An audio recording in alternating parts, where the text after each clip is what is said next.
Mau tahu bagaimana kunci supaya kita tetap firm, tetap teguh, tetap setia kepada Tuhan?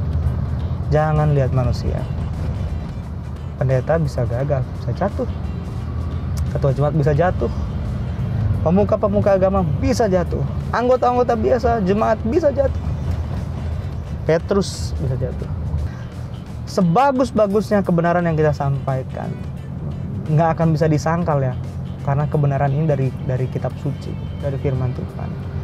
Tapi kalau kebenaran itu tidak disertai action kepedulian, maka yang pekabaran kebenaran yang kita sampaikan itu hambar. Tidak ada rumah tangga yang nggak ada masalah. Tidak ada gereja, komunitas Kristen apapun yang tidak punya masalah.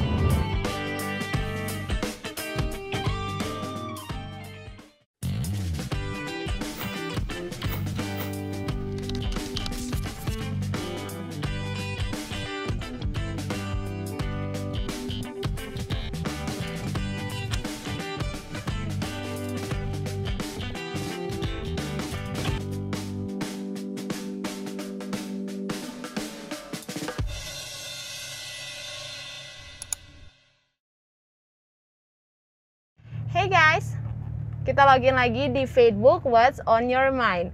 Sebelum kita lanjut dalam pembahasan hari ini, aku mau ngingetin lagi nih buat teman-teman gak pernah bosen untuk follow semua akun media sosialnya Hope Channel, mulai dari YouTube, Instagram, Facebook, dan jangan lupa untuk YouTube subscribe ya, karena itu penting banget soalnya.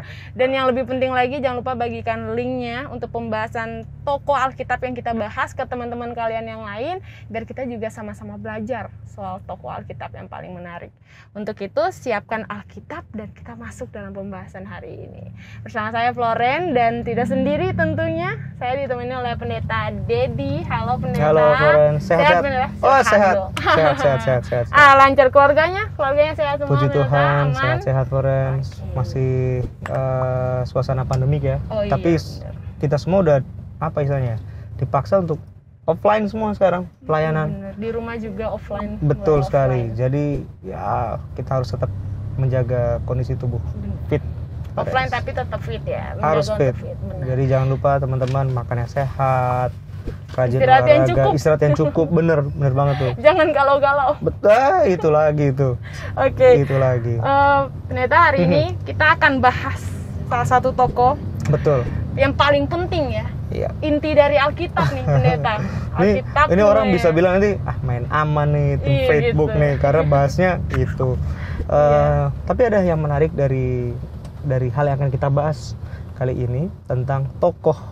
Ya, ini tokoh yang misalnya tokoh utama dari betul kata Florida, di tokoh utama penyelamat kita ya. Iya. Orang udah bisa tebak kita mau bahas siapa? Yesus. Kita akan bahas Yesus.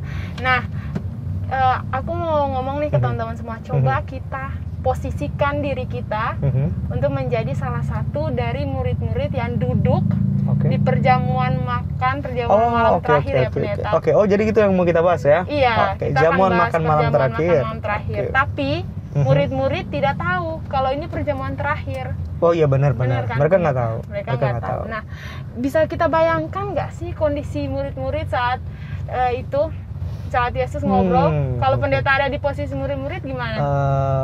Aku mau bayangin begini. Satu, aku jadi murid Yesus ya.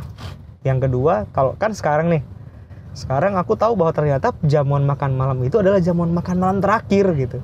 Jadi itu berarti jamuan makan malam itu harus jadi jamuan makan yang spesial. Oke.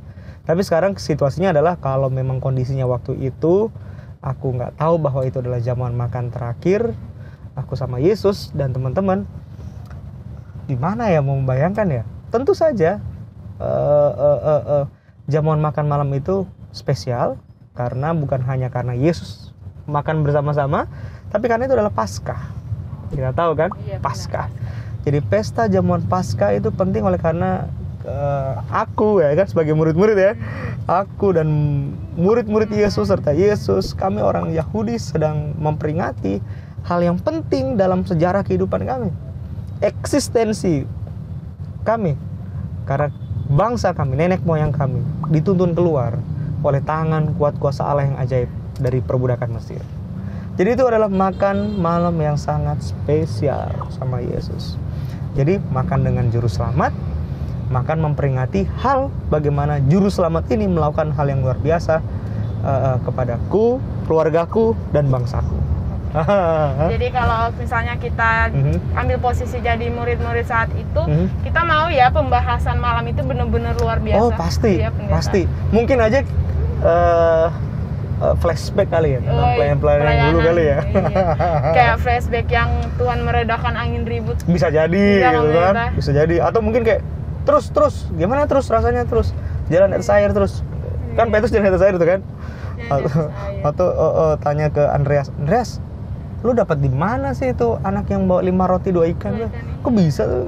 Contoh. Iya.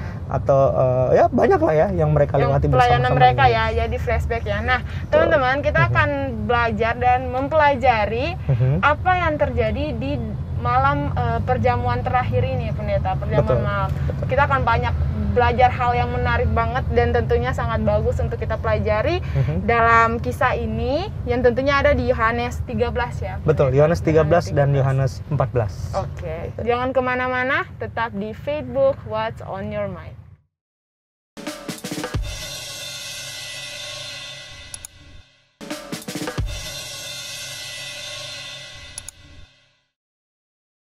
Terima kasih masih di Facebook, teman-teman.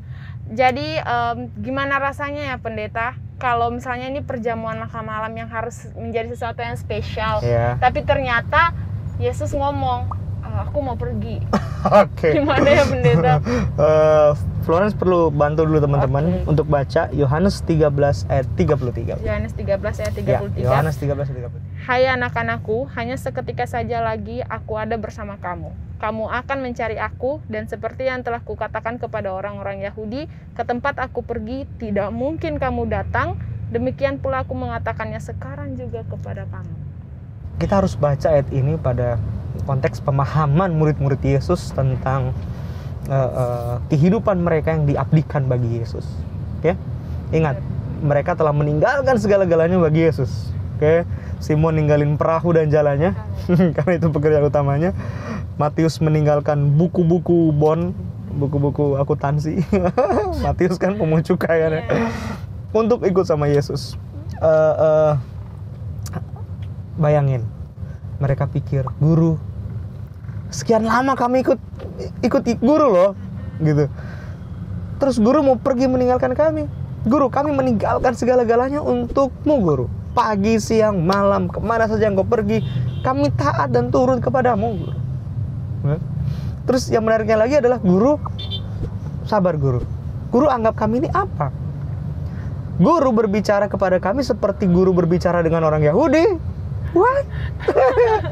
Jadi semua pertanyaan itu pasti menjadi puzzle di kepalanya murid. Mereka nggak paham ya, kok bisa? Ya. Dan mereka mungkin nggak membayangkan seperti tadi Florence bilang. Ternyata ini perjamuan terakhir kami dengan guru. Hah?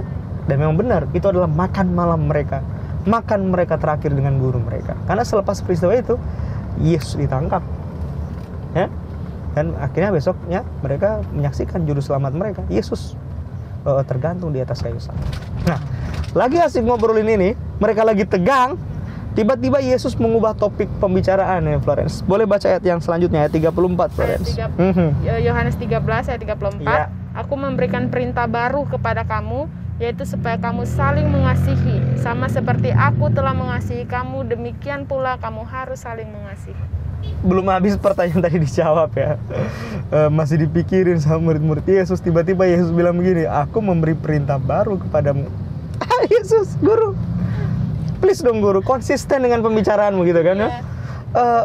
Kasih perintah baru. Oke, kalau gitu muncul lagi pertanyaan, bagaimana sih cara Yesus mengasihi?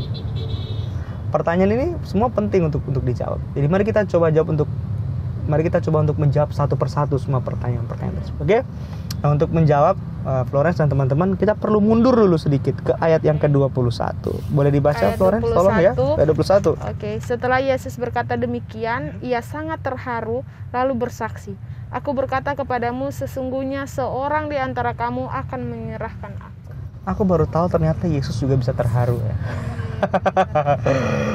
Terharunya Yesus adalah ketika dia akan menyampaikan sebuah kesaksian penting kepada murid-muridnya bahwa salah seorang dari antara murid-muridnya akan menyerahkan dia. Menggambarkan dan membayangkan secara sederhana apa yang terjadi, ya menarik. Aku bisa bayangin ya, Yudas, Petrus, terus Andreas, Thomas, semuanya duduk. Waktu Yesus bilang begitu, pasti mereka akan saling lihat. Siapa yang dimasukkan Yesus ini ya? Berani-beraninya. Begitu kan? Berani-beraninya ini. Oh ya perlu orang Ambon tuh. Siapa guru? Siapa yang berani ini ya? Mungkin ya. Kita udah berpikir kalau jadi murid Yesus kita akan mikir. Apa Petrus? Atau jangan-jangan Thomas? Atau Yohanes dan Yakobus ini? Siapa ini? Seperti biasa. Petrus Kurniawan itu kepo dia, ya kan? Petrus kepo dia. Dia kan mau cari tahu dong, ya dong. Dia kan pemimpin murid-murid. Tapi mungkin rasa ingin tahunya itu dikalahkan dengan keseganannya untuk bertanya sama gurunya. Karena ini hal yang sangat sensitif. Karena Yesus terharu. Supaya tidak menyakiti hati gurunya mungkin ya, dia suruh orang lain yang bertanya, gitu kan? Petrus Kurniawan ini kan, berani-berani tapi takut sebetulnya. Dia suruh si layaknya Yohanes. Layak, tanya dulu layak. Ayat yang ke-26. Benar. Coba baca. Ayat 26. Jawab Yesus, dialah itu yang kepadanya aku akan memberikan roti sesudah aku mencelupkannya. Sesudah berkata demikian, ia mengambil roti, mencelupkannya dan memberikannya kepada Yudas, anak Simon Iskariot. Yesus jawab pertanyaan Yohanes kan? Iya, jawab. Jelas ya. Kurang jelas apa cluenya? Bagi kita mungkin yang dengar ini, kita langsung timpuk habis nih si Yudas ini. Ternyata kamu yang akan mengkhianati guru. Kamu yang akan menyerahkan guru. Tapi anehnya adalah tidak ada seorang pun yang mengetahui bahwa Yudas yang mengkhianati Yesus. Florence, kumpulan itu hanya sedikit orangnya. Ya mungkin 13 lah dengan Yesus. Di mana sulitnya menemukan orang yang dimaksudkan di mana sulitnya mengerti clue dari Yesus. Padahal udah jelas banget nih. Dia yang aku akan berikan roti setelah aku mencelupkan.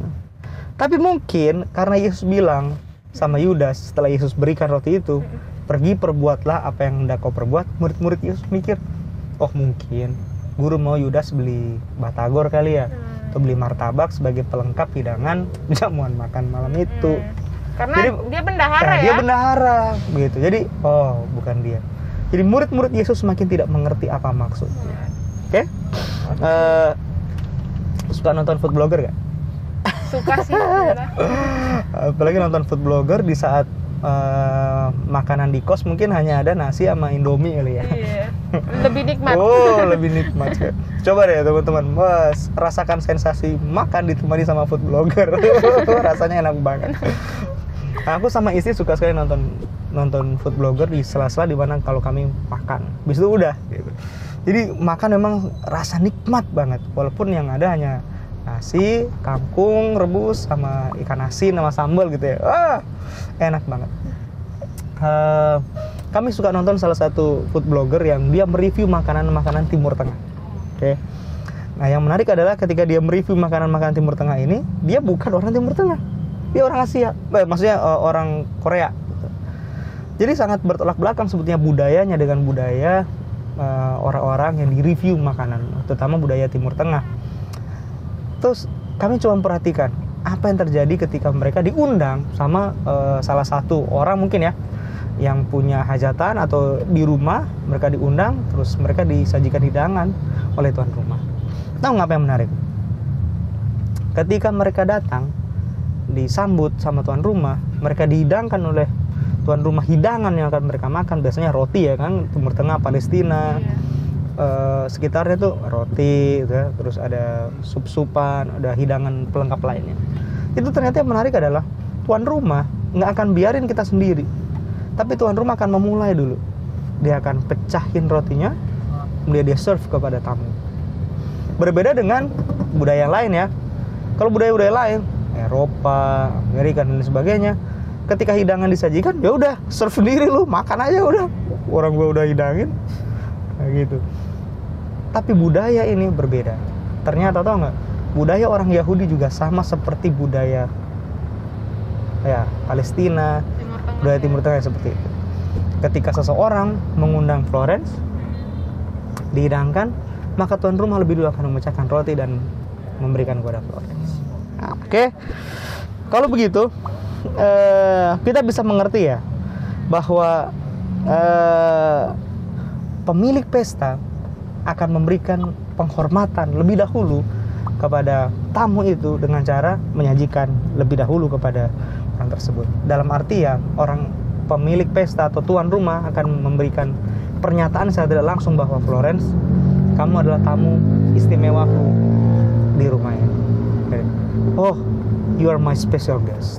Kamu tahu, aku bikin pesta ini, aku undang semua orang karena kamu. Oke, jadi sekarang waktu Yesus bilang ada pengkhianat di antara kalian, oke, semua pasti heboh kan?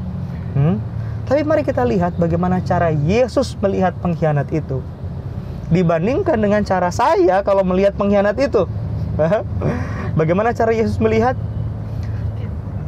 Yohanes pinter banget. Yohanes menulis cerita ini, seolah-olah mau menunjukkan sisi personal Yesus ketika melihat pengkhianat tersebut. Ya, dia nggak bilang Yudas songana tuh pengkhianat Yudas, enggak. Tapi Yesus ambil roti, dia celup, kemudian dia berikan kepada Yudas. Apa artinya? Yudas, you are my special guest. Gile banget ini, men. Padahal mau diserahkan ya. Padahal Yudas mau menyerahkan Yesus. Iya. Yudas, because of you, karena kamu Yudas, ini pesta aku buat. Yudas, I love you Yudas. Seperti itulah Florence, teman-teman, cara Yesus melihat pengkhianat seperti Yudas. Oke, kita akan lanjut lagi kisah ini, teman-teman. Jangan kemana-mana, tetap di Facebook.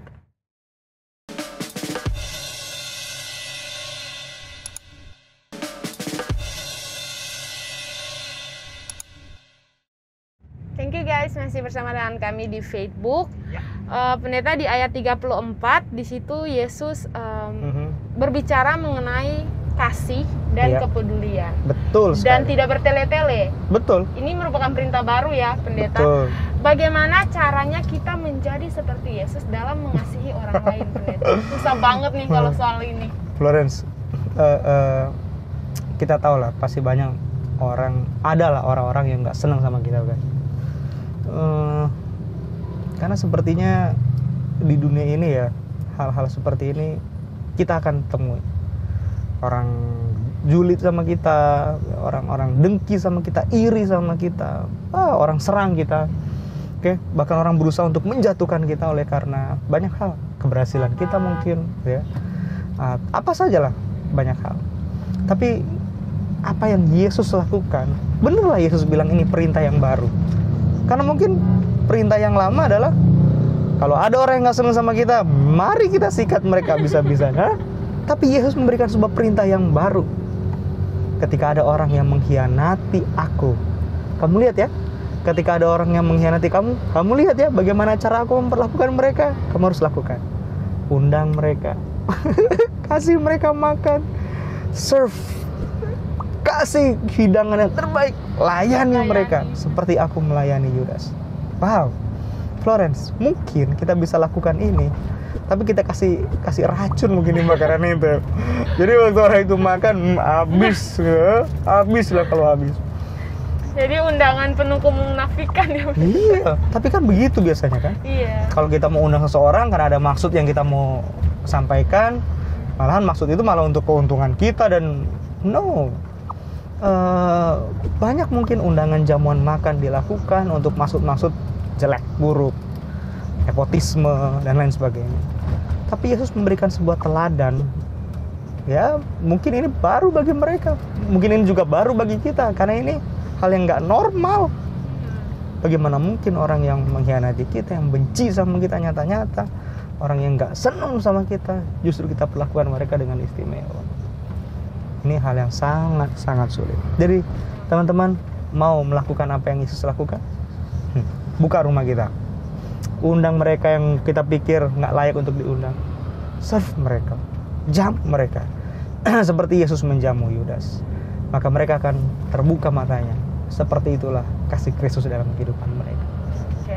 Cerita ini berlanjut ya, pendeta. Ya, cerita ini berlanjut. Kita semua fokus dengar Yesus menjelaskan tentang perintah baru ini. Ya. Tapi di dalam pembahasan itu tiba-tiba Petrus motong nih. Ternyata. Betul. Boleh baca ayat 36 nggak? Ayat Florence? 36. Betul. Simon Petrus berkata kepada Yesus, "Tuhan, kemanakah engkau pergi?" Jawab Yesus, "Ke tempat aku pergi, engkau tidak dapat mengikuti aku sekarang, tetapi kelak engkau akan mengikuti aku." Petrus mungkin tersinggung sedikit ini. Hah? Maksudnya? Tempat di mana engkau pergi, aku nggak bisa pergi. Tadinya dia minta siapa? Yohanes untuk tanya Yesus kan? Iya. Kali ini dia nggak minta siapa-siapa. Dia langsung tampil. Karena mungkin Petrus emosional dalam mengikut Yesus. Nah, ini tipe-tipe orang-orang Kristen yang membara kalau ikut Yesus. Itu dia. Kayak gitu dia. Mereka tuh. Mungkin Petrus mau bilang begini kali. Guru please, stop talking about love. Guru, siapa yang butuh kasih sih sekarang ini guru? Kalau kamu mau pergi dan kami nggak bisa pergi, guru, mending bahas itu aja daripada bahas kasih. Udahlah guru gitu ya. Ya begitulah Petrus. Ayat yang ke-37 dan 38 boleh nggak dibaca? 37, 38 kata Petrus kepadanya, "Tuhan, mengapa aku tidak dapat mengikuti engkau sekarang? Aku akan memberikan nyawaku bagimu." Saking emosionalnya ya pendeta. Ya, terus apa jawab jawab Yesus? "Nyawamu akan kau berikan bagiku. Sesungguhnya aku berkata kepadamu, sebelum ayam berkokok engkau telah menyangkal aku 3 kali." Ya lo, kena nggak lo? Gini, ingat tadi waktu Yesus memulai pembicaraan ini, Yesus mulai pembicaraan dengan mengatakan, "Aku terharu." Oke? Terus ada salah seorang dari antara kalian yang akan mengkhianati aku. Oke? Terus Petrus tanya sama Yohanes. Yesus kasih tahu jawabannya. Tapi nggak ada seorang pun yang tahu bahwa ternyata Yudas lah yang akan mengkhianati Yesus. Oke? Sekarang waktu Petrus maksa untuk ikut Yesus, Yesus bilang, "Petrus, sebelum ayam berkokok 3 kali kamu mengkhianati aku." Sekarang bayangkan gimana rasanya jadi Petrus? Waduh. Di jamuan makan, di jamuan makan yang istimewa, yang spesial itu, semua orang akhirnya sekarang memandang kepada Yesus. Tadinya semua orang saling pandang karena bingung siapa yang akan mengkhianati guru. Tapi sekarang semua orang matanya tertuju kepada Petrus. Bayangkan Florence lagi ikut jamuan makan ya, diundang pesta, tiba-tiba pemilik pesta datang dan mengumumkan, "Florence, kamulah pengkhianat itu." Semua orang pasti akan lihat kan, dan akan berpikir apa yang dia buat. Begitulah sensasi rasanya jadi Petrus ketika Yesus berkata, "Petrus, kamu 3 kali mengkhianati aku." Jadi dalam konteks ini siapa sekarang yang jadi pengkhianat? Petrus. Yudas sudah nggak ada lagi di cerita itu. Petrus sekarang. Dan kalau nanti dibaca ayat-ayat selanjutnya di pasal 13 dan 14, nggak ada lagi suara Petrus terdengar. Ciut ya benar. Ciut dong. Langsung. Dia mengerti. Mungkin dia berharap Yesus akan kembali mengajar tentang kasih. Udahlah, ajarin aja tentang kasih guru. Nggak usah lagi bahas-bahas itu. Dengan bodoh. Dia juga Petrus merasa kalau dia bodoh ya pendeta, udah ya, pasti gitu. Karena ternyata dalam hal ini dia yang akan mengkhianati Yesus 3 kali. Oke. Yohanes 14 ayat 1. Boleh dibaca? Yohanes 14 ayat 1, janganlah gelisah hatimu. Oke, sampai situ aja dulu. Janganlah gelisah hati. Tadi yang memulai pembicaraan Yesus, Alkitab tulis hati Yesus terharu, gelisah hati Yesus. Sekarang Alkitab menulis siapa yang gelisah hatinya? Murid-murid Yesus.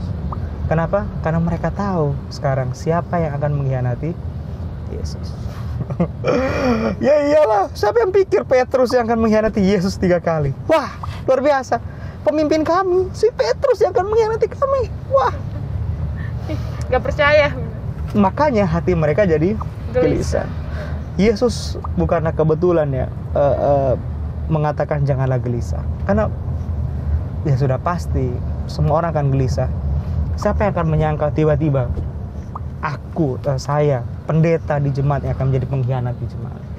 Siapa yang menyangka nanti ternyata ketua jemaat ya, adalah pengkhianat di dalam jemaat? Siapa yang menyangka nanti sekretaris atau pemuka penatua jemaat yang akan menjadi pengkhianat? Semua orang pasti akan terkejut, semua orang pasti akan gelisah. Siapa lagi akan mempercayai gereja sebagai agen keselamatan dari Tuhan? Siapa lagi nanti akan percaya kepada pendeta sebagai pemimpin di dalam jemaat? Pasti semua orang akan gelisah dan kehilangan rasa percaya. Makanya Yesus bilang, janganlah gelisah hatimu. Jangan percaya sama siapa? Manusia. Jangan percaya sama Petrus. Percaya kepada Allah, percaya kepadaku. Mau tahu bagaimana kunci supaya kita tetap firm, tetap teguh, tetap setia kepada Tuhan? Jangan lihat manusia.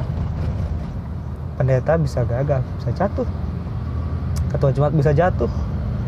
Pemuka-pemuka agama bisa jatuh. Anggota-anggota biasa jemaat bisa jatuh. Petrus bisa jatuh. Jadi kepada siapa kita harus terus melihat? Kepada Yesus. Makanya Yesus bilang, pandang kepadaku. Behold unto me. Lihat terus kepada Yesus. Itu jaminan itu, Florence, teman-teman, agar kita bisa tetap teguh walaupun ya situasi dan keadaan membuat kita bingung dan bertanya-tanya, tidak percaya bahwa ini akan terjadi. Bahwa ternyata pengkhianat itu datangnya dari mana? Dari luar atau dari dalam? Dari dalam. Benar ya. Oke. Karena ini, sorry aku potong Florence. Karena ini sebetulnya adalah seperti tipikal ya. Tipikal ya orang Kristen zaman now lah. Fokusnya kan lihat cari-cari pengkhianat kan? Iya benar. Siapa cari-cari kesalahan orang dalam gereja, pengkhianat. Tapi mereka lupa. Bahkan seorang pengkhianat seperti Petrus, seperti Yudas, Yesus datang untuk mereka. Dan pengkhianat-pengkhianat ini dibentuk oleh Yesus supaya mereka juga bisa ke sorga sama-sama dengan Dia. Jadi jangan lupakan hal ini. Kalau kita menemukan ada yang udah model-model jadi pengkhianat di dalam gereja, datang kepada mereka. Apa yang perlu kita lakukan? Undang mereka makan. Kasih mereka makan. Hidangkan hidangan yang terbaik. Layani dengan baik ya pendeta. Betul sekali. Oke. Pembicaraan itu berlanjut. Makanya Yesus memberitahukan sebuah kalimat yang indah ya, yang orang-orang biasa sebutkan kalau lagi ada suasana duka cita. Jangan khawatir saudara-saudara, di rumah Bapakku banyak tempat tinggal ya. Karena aku kesana untuk menyediakan tempat itu. Padahal ayat ini bukan dibaca sama Yesus saat duka cita. Ayat ini dibaca karena Petrus mengkhianati Yesus 3 kali. Ayat ini dibaca ketika Yudas lagi keluar dan siap bernegosiasi dapat 30 keping perak dan mereka siap untuk menangkap Yesus. Ayat ini diucapkan kepada Yesus untuk memberikan peneguhan hati kepada mereka bahwa ya memang di dunia ini penuh dengan ketidakpastian. Yang pasti cuma satu, sorga itu ada real. Di sorga itu ada tempat yang jauh lebih indah daripada dunia ini yang penuh dengan ketidakkhawatiran dan penuh dengan kegelisahan. Petrus Kurniawan yang tadi kepo, nggak kepo lagi kan? Nggak ada suara dia kan? Nggak ada kan? Sekarang siapa yang keluar suara? Thomas. Boleh dibaca ayat 5 dan 6? Yohanes 14 ayat 5 dan 6. Ya, Yohanes 14 ayat 5 dan 6. Kata Thomas kepadanya, Tuhan, kami tidak tahu kemana Engkau pergi. Jadi bagaimana kami tahu jalan ke situ? Kata Yesus kepadanya, Akulah jalan dan kebenaran dan hidup. Tidak ada seorang pun yang datang kepada Bapa kalau tidak melalui aku. Simple ya, singkat Yesus mau bilang sama Thomas begini, Thomas, kamu tahu mapnya, kamu tahu petanya, tapi kamu butuh GPS untuk pergi ke sana. Which is GPS itu adalah aku, Thomas. Nah, kalau kamu bersama dengan aku, kamu akan menemukan jalan ke situ. Dan yang indahnya lagi, Thomas, kalau kamu bersama aku menemukan jalan itu, kamu akan menikmati yang namanya kehidupan. Wah, indah sekali ya. Yesus nggak berhenti sampai situ ketika menjelaskan hal ini. Yesus juga menjelaskan kepada Thomas tentang kebenaran. Oke? Dan cara Yesus menjelaskan Thomas tentang kebenaran itu sangat menarik. Karena ternyata kebenaran itu adalah firman Allah. Oke? Dan firman Allah yang adalah kebenaran itu akan disampaikan oleh Yesus dan nanti akan diteguhkan oleh Roh Kudus kepada Thomas. Itu yang ditulis oleh Yohanes dalam ayatnya ke-26. Tetapi penghibur, yaitu Roh Kudus, akan diutus Bapa dalam namaku. Dia nanti akan mengajar segala sesuatu kepadamu. Apa itu? Yang kukatakan kepadamu. Itulah firman Tuhan. Nah, Yesus kemudian menutup pembicaraan itu dengan jaminan, Florence. Teman-teman, ayat yang ke-27 boleh dibaca nggak? Ayat yang ke-27, damai sejahtera ku tinggalkan bagimu, damai sejahtera ku kuberikan kepadamu, dan apa yang kuberikan tidak seperti yang diberikan oleh dunia kepadamu. Janganlah gelisah dan gentar hatimu. Ingat tadi Yesus bilang di ayat yang pertama, janganlah gelisah. Sekarang ayat 27 ditutup dengan kalimat, janganlah gelisah. Apa yang Yesus akan berikan supaya mereka tidak gelisah? Damai sejahtera. Ini jaminan bagi mereka yang ada di dunia, yang hidup dalam kegelisahan. Kalau mereka percaya sama Yesus, mereka mendengar dengan setia firman kebenaran yang dimeteraikan oleh Roh Kudus, yang diajarkan dan diingatkan oleh Roh Kudus, apa yang mereka alami? Damai sejahtera. Oke, teman-teman, kita akan lanjut lagi. Ada tersisa beberapa ayat ya, Pendeta, untuk kita bahas. Jangan kemana-mana, tetap di Facebook What's on Your Mind.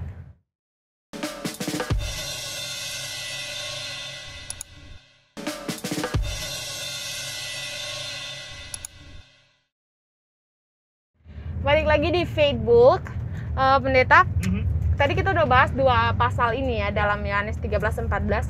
Hal penting apa sih yang diajarkan dalam pasal ini? Kenapa Yesus ingin menunjukkan sesuatu yang menarik pelajaran hidup, terutama untuk kita yang hidup di zaman now ini, Pendeta? Betul, ini pertanyaan yang bagus ya, Florence ya. Perlu kita renungkan.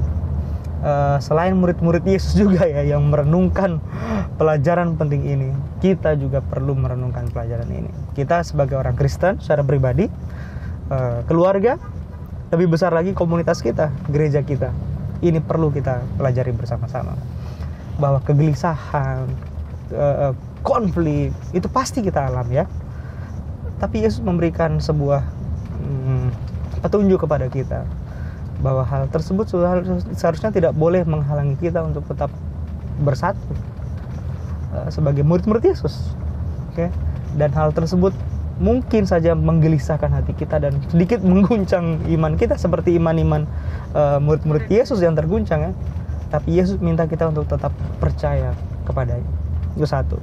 Oke, yang berikutnya adalah pada akhirnya kita mengerti ada beberapa hal yang fundamental yang sangat mendasari kenapa kita perlu percaya sama Yesus. Oke, yang pertama adalah ya firman. Ini hal yang penting dan ternyata kita tahu firman itu adalah firman kebenaran. Yang kedua adalah kebenaran firman tanpa Roh Kudus, yaitu sia-sia. Karena pada akhirnya firman itu tidak akan sanggup mengubah kehidupan kita. Firman itu akan hanya jadi bacaan, jadi bahan pengetahuan, tapi nggak ada kuasa untuk mengubah hidup kita. Oke? Jadi firman kebenaran, Alkitab, kemudian Roh Kudus, itu 2 hal yang penting, basic sekali bagi orang percaya, bagi komunitas kita gereja. Nah, ada hal ketiga yang sering dilupakan sama orang. Mereka pikir hanya sampai di situ doang. Mereka pikir yang penting hanya firman dan Roh Kudus. Ada satu, bahwa firman kebenaran tanpa kasih sia-sia semua. Bener loh, sia-sia loh. Kita tahu kebenaran, ya, tapi kita nggak punya kasih. Kita hanya akan jadi seorang pengkhianat seperti Petrus. Ini bahaya. Kita akan mengkhianati Yesus, kita juga akan mengkhianati sesama kita. Nah, kita sering terjebak dan apa istilahnya? Fokus sama kebenaran terus, kebenaran. Sebagus-bagusnya kebenaran yang kita sampaikan, nggak akan bisa disangkal ya, karena kebenaran ini dari kitab suci, dari firman Tuhan. Tapi kalau kebenaran itu tidak disertai action kepedulian, maka yang pekabaran kebenaran yang kita sampaikan itu hambar. Hah? Wah, saudara-saudara, wah, benar ini. Tapi klise gitu, bias. Kenapa Yesus ketika menyampaikan firman kebenaran selalu diterima oleh orang banyak? Karena dibarengi dengan action ya. Dia menyampaikan kebenaran yang dibungkus dengan kasih dan kepedulian. Kenapa kita sering gagal menyampaikan berita tentang Kristus itu penyelamat kita? Karena mungkin kita hanya sekedar menyampaikan kebenaran, tapi tidak menyampaikan kasih. Kebenaran itu penting, tapi kebenaran tidak bisa lepas dari yang namanya kasih. Jadi kalau dua hal ini kita kawinkan, jelek banget bahasa gue ya. Kedua hal ini kalau digabungkan gitu ya, kebenaran dan kasih itu akan menjadi senjata yang kuat untuk menyatakan tentang Kristus. Ya, jadi bungkuslah kebenaran itu dengan pembungkus kasih. Jadi waktu kita berikan kepada mereka, yang mereka terima adalah kasih dan kepedulian. Begitu mereka buka, di dalamnya ada kebenaran. Mereka nggak akan bisa tolak. Kenapa? Karena mereka lebih dulu merasakan yang namanya kasih dan kepedulian. Tapi kan sekarang berbeda yang terjadi. Coba lihat anak-anak muda yang ada di gereja. Ketika mereka melayani, apa yang mereka dapatkan? Salah sedikit, hantam. Dari orang-orang tua ya. Iya kan? Ya memang itu kebenaran. Tapi sangat menyakitkan kebenaran itu yang diterima dan ditelan mentah-mentah oleh anak-anak muda ketika kebenaran itu disampaikan tanpa ada kasih. Berapa banyak anak-anak muda atau orang-orang di dalam gereja yang keluar meninggalkan gereja oleh karena kebenaran itu diterima bukan sebagai hal yang menyenangkan, tapi justru menyakitkan hati mereka. Seperti murid-murid yang sakit hatinya ketika menyadari fakta kebenaran bahwa Petrus mengkhianati Yesus. Ya, aku punya banyak teman-teman yang tumbuh bersama di gereja, melayani dulu waktu masih kecil, remaja. Tapi berapa banyak teman-temanku yang udah banyak jauh meninggalkan Tuhan. Ini bukan menghakimi, tapi hati sangat sedih melihat hal tersebut. Karena faktanya adalah aku hanya menyampaikan kebenaran kepada mereka, tapi aku nggak punya kasih kepedulian untuk menjangkau mereka. Gereja punya kebenaran untuk memukul mereka, menghantam mereka, lo salah. Tapi apakah gereja punya kasih dan kepedulian untuk menjangkau mereka dan merawat luka-luka akibat pukulan tersebut? Siapa yang nggak pernah dipukul ya sama orang tua? Apalagi kita yang hidup di timur ya. Wah, aduh, pukulan orang tua itu seperti kue coklat ya, ya nggak sih? Hiburan gitu. Dan itu makanan pembuka mungkin ya. Tapi satu hal yang aku pelajari dari orang tuaku, Florence, ketika selesai mereka menghukum kami, orang tuaku minta maaf, dia sayang kami. Tempat di mana ada bekas pukulan, orang tua misalnya diusap-usap, sapu-sapu, jangan nakal lagi anak, papa mama sayang sama kamu, jangan gitu. Jadi tiba-tiba saja momen yang tadinya seru gitu, menakutkan, jadi momen haru.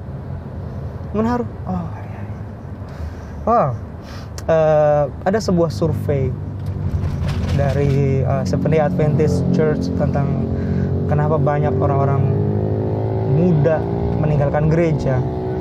Beberapa pertanyaan ditanyakan sama mereka, dan selain mereka bilang gereja kita udah terlalu tradisional, bla bla bla bla bla bla, ada satu pertanyaan ada satu jawaban yang mereka jawab, dan ini adalah jawaban dari mayoritas mereka.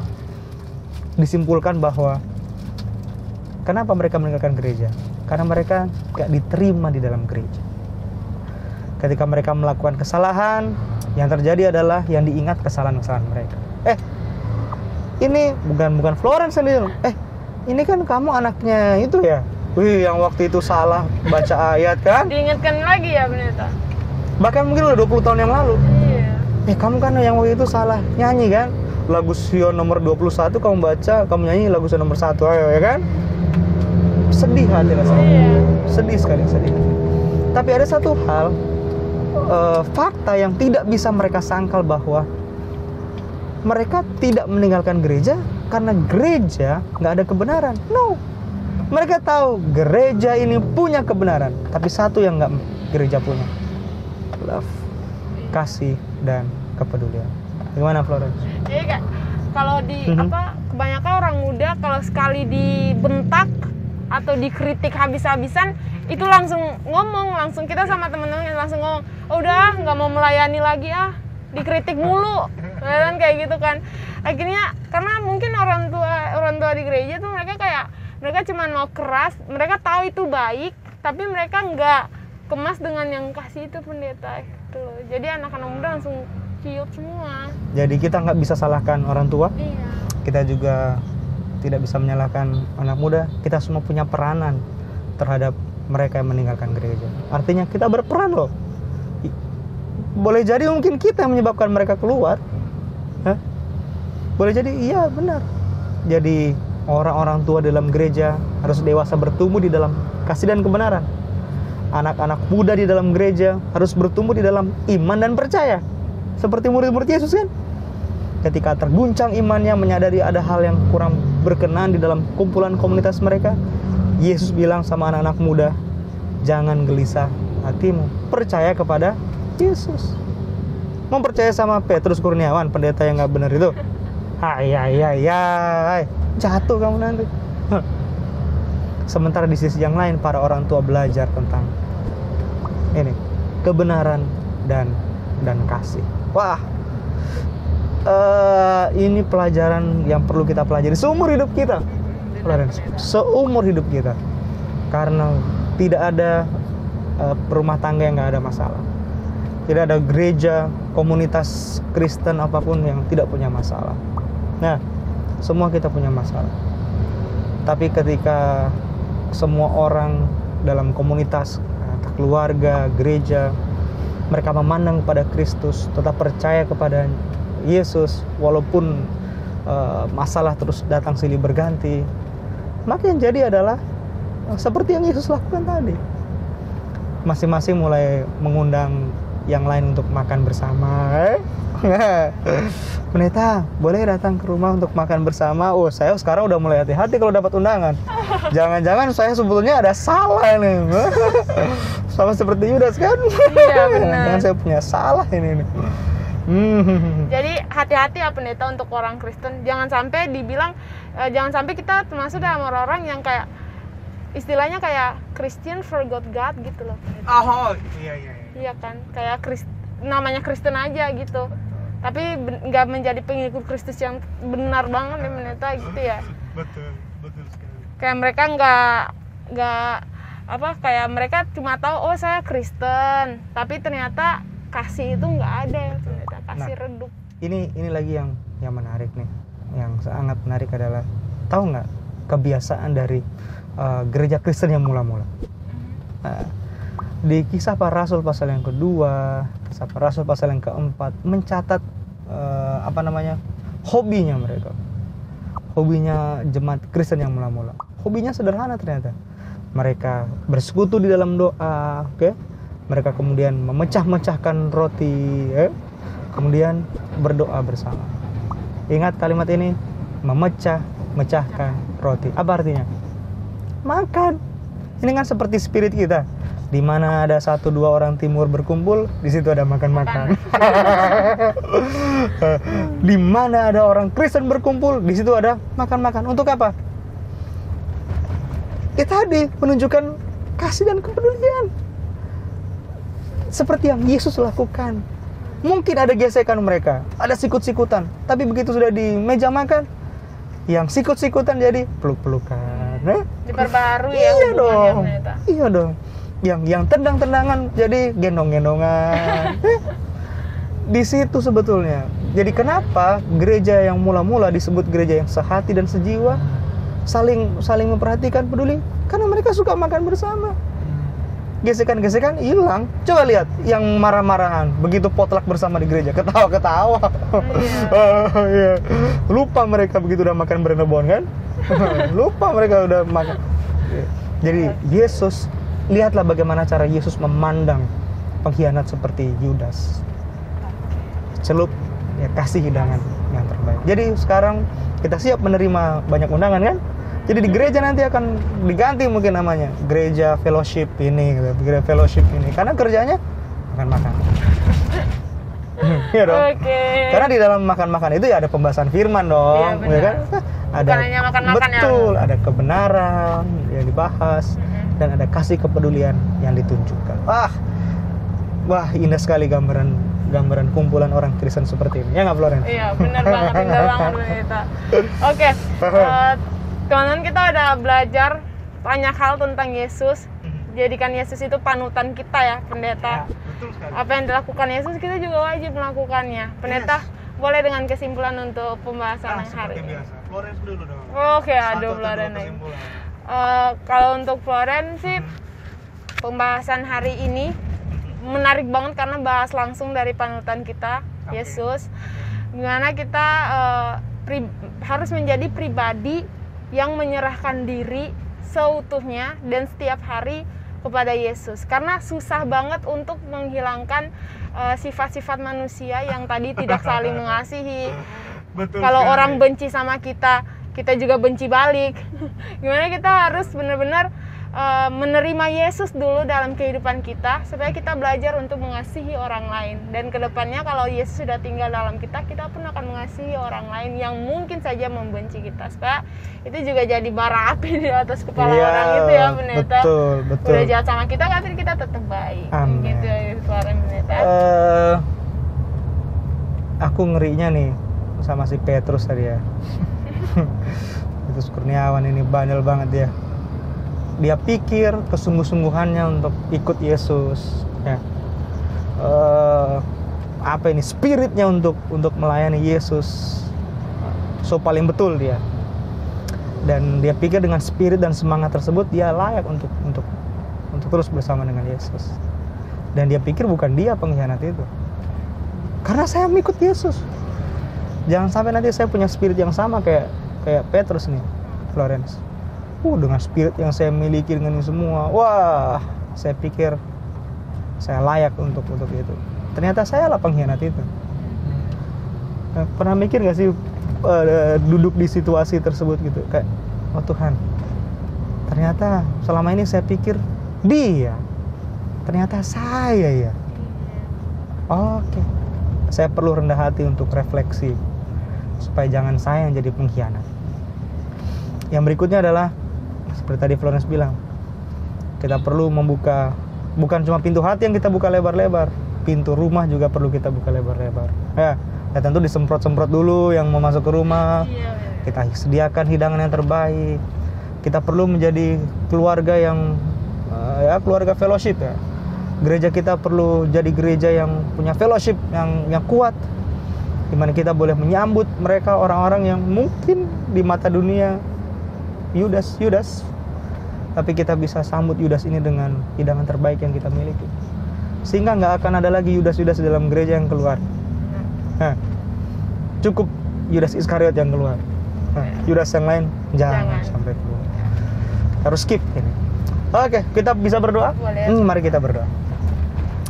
Tuhan, satu lagi pelajaran indah ketika kami boleh belajar dari perlakuan Yesus pada murid-muridnya di jamuan pesta Paskah yang terakhir. Sungguh kami menyadari bahwa sesungguhnya Alkitab sedang membicarakan kehidupan kami secara pribadi.